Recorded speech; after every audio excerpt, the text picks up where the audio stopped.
kicking things off with an all-over base coat of Phantom Violet. I'm hitting pretty much the entire body here, but I'm avoiding the stomach and the tail for now.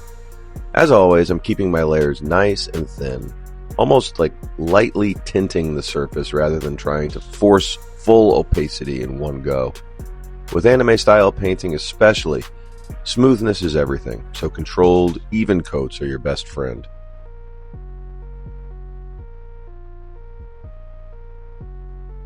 Next, I bring in a little Elven flesh and mix it just slightly into the Phantom Violet.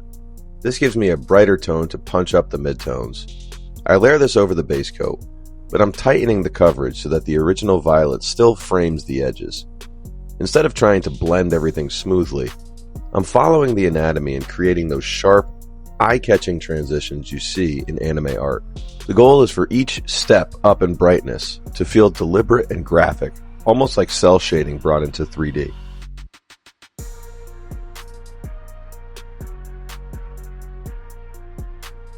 I'm carefully following the shape of the anatomy, treating each section like a series of 2D planes, and laying my paint down along those surfaces to keep that crisp, anime-style structure.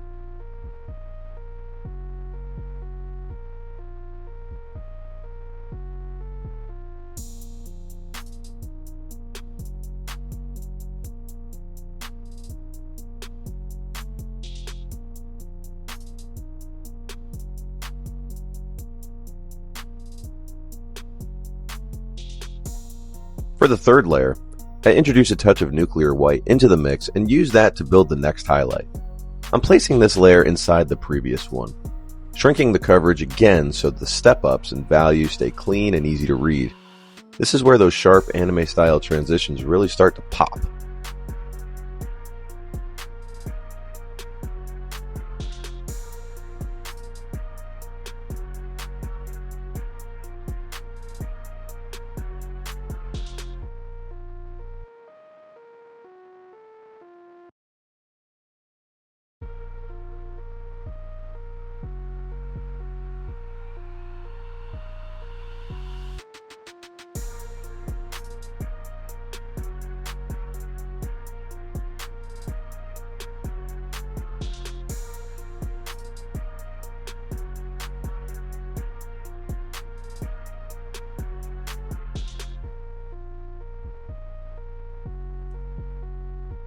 Lastly, I switch to pure nuclear white and start placing my brightest areas of shine. I'm really selective here because these hits should control the whole look. I lay a strong streak along the largest planes, mainly the leg muscles, and then pop an upside down trapezoid on the forehead. I also tag the ear tips and fingertips, and a clean line across the upper chest that carries down into the oblique. These controlled placements give Mewtwo that bold, graphic shine you see in anime lighting. With the main body wrapped up, I shift over to the stomach and tail and lay down a strong base coat of Wonka Violet. This gives me a rich foundation to build those deeper, saturated purples that Mewtwo is known for. After two strong yet thin coats, it's time to move on to layer 2. For this second layer, I bring in Lollipop Magenta and mix in just a touch of the Wonka Violet. Not much, just enough to keep the hue connected. I tighten up the coverage again, creating a smaller concentric oval on Mewtwo's stomach, and then following the full curve of the tail upward. This sets up that graphic, layered color structure that really sells the anime look. For layer 3, I mix in a bit of nuclear white into the previous magenta mix, and use that to push the highlights even further. I'm following the same approach as before, placing this brighter layer inside the second layer, so the transitions stay crisp and intentional. This keeps that clean, anime-style buildup of value going strong. At the rounded tip of the tail, I add a few oblong oval highlights to really emphasize the curvature and make that form read as a smooth, inflated shape. Lastly, with pure nuclear white, I place my brightest areas of shine just like I did on the main body. I start with a sharp point of light on the belly, then pull a streak outward into the curve of the form, keeping it all contained within layer 3. I add a few of these controlled highlights on the tail as well, hitting only the most pronounced curves so the shine reads clean and intentional. Turning to the eyes, I lay down a couple thin layers of nuclear white, being really deliberate about letting the black line work frame the whites. I then sketch in the pupil, keeping it centered and clean before layering Phantom Violet over it to establish the iris. Once that is in place, I go back in and reinforce the pupil at the center to lock in that strong focal point. I then take a much smaller brush and carefully place the points of light in the eyes, giving them that sharp, expressive anime sparkle.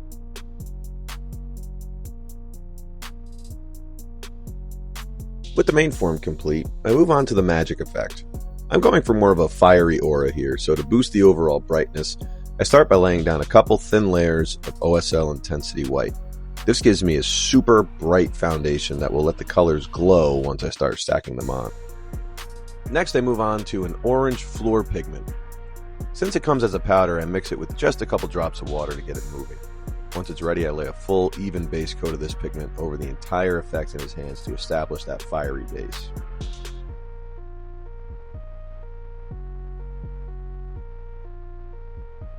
With that base in place, I turn to Phoenix Orange Intensity Ink to really start pushing the contrast. This helps the fire effect jump from a flat glow to something with sharper, more dramatic energy.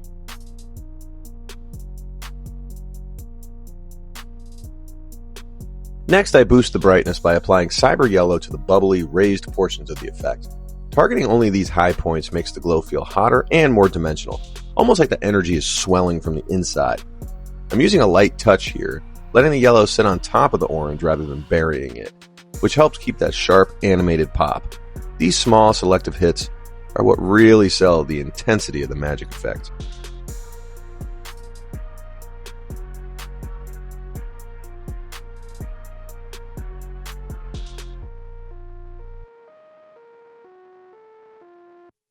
I then switch to pure nuclear white and apply it inside the cyber yellow, shrinking the coverage again to spike the brightness.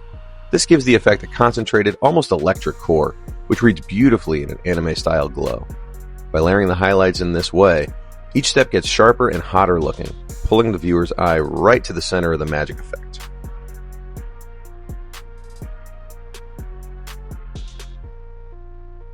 Once that's in place, I take a very diluted mix of my cyber yellow and gently glaze between the layers to soften the transitions.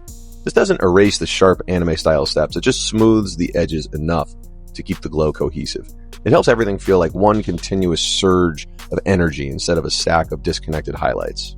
To create some OSL, or object source lighting, I take a trace amount of Phoenix Orange and apply it to the parts of Mewtwo's body where the fire effect would naturally reflect. I keep this super subtle, just a thin tint along the side of his face, the top of his leg, and the section of his torso closest to the flames. This little bit of reflected light helps tie the whole effect together. It makes the magic feel like it's actually interacting with the character. I then turn to the effect behind Mewtwo, and because I want him to keep that main character energy, the highlights back here need to stay much more muted by comparison. To start building that softer backdrop, I apply a layer of Wonka Violet over the black primed clouds, just enough to establish the shape without pulling attention away from the main figure.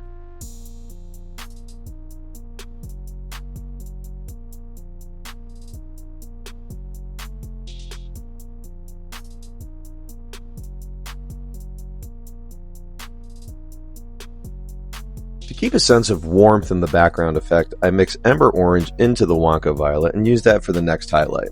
I apply this to the upper curves of the clouds and the more exposed edges, just enough to suggest light catching the forms. It adds a gentle heat to the backdrop without competing with the brighter fire effects on Mewtwo himself.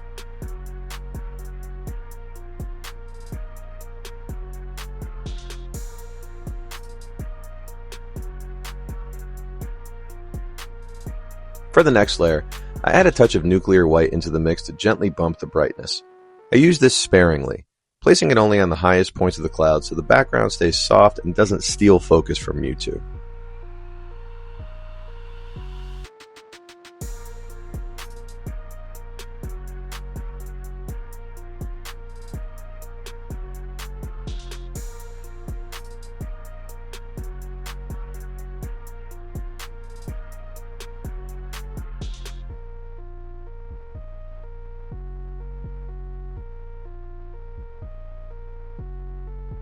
With the background in place, I then turn to the remainder of the card, and for this I use my air. I apply a ratio of 2 drops acrylic thinner to 3 drops paint, and I keep my PSI at about 20 to maintain control of the flow.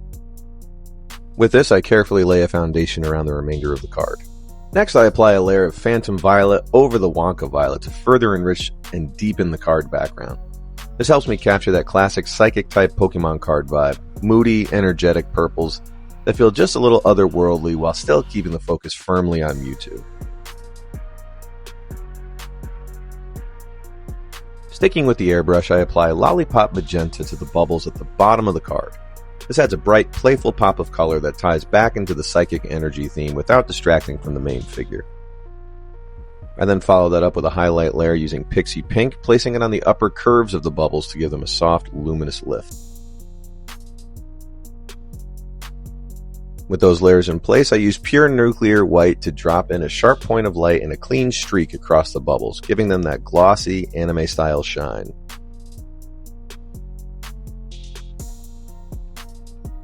While I have it in my palette, I also very selectively add subtle points of light to the background behind Mewtwo, just enough to give the scene a faint, psychic shimmer without pulling focus from the main figure. Back to the bubbles, I add a thin streak of Wonka Violet to anchor the shine beneath the points of light and the streaks. This little shadow line helps the highlights reach sharper and gives the bubbles that extra bit of dimensional pop. Going back to the Lollipop Magenta, I apply it to the trim between the card and the border. This adds a vibrant transition color that frames the whole piece without overwhelming it. I also use this as a base coat for the border of the card. I'm eventually going to paint this yellow, but I like using pink as a base for yellow because it gives the yellow way more punch and saturation. Pink helps the yellow read brighter and cleaner, and it also avoids that muddy, chalky look you get when you build yellow over darker tones.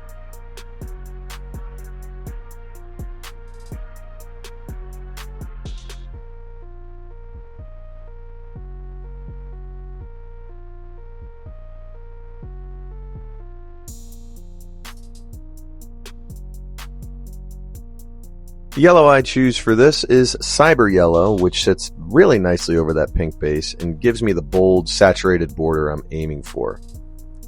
I'm very careful here, using the flat edge of my brush to lay down thin, even coats so the border stays clean and crisp.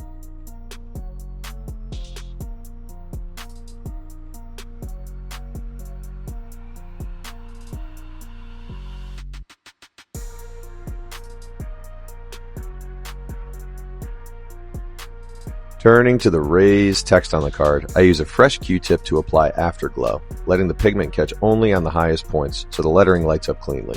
I'm using a really light touch here, almost more of a gentle tap than a swipe. This of course is so I don't smudge pigment into the recesses.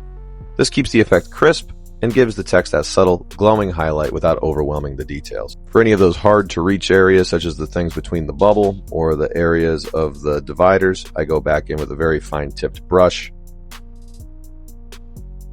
That way everything you're meant to read on the card is hit. Inevitably, you're probably going to nick some things along the way, so just go back in with your base coat and reapply if needed. And that wraps up this anime-style Mewtwo 3D trading card. Super sharp transitions, bold highlights, and a fiery psychic aura to pull the whole piece together. Huge thanks to Nostalgic 3D Models for the sculpt and to Green Stuff World for most of the incredible paints that made this build possible. If you enjoyed this breakdown, be sure to like, subscribe, and stick around. There's plenty more House of Paint magic on the way. Until then, I am Nick, and I'll see you for the next one.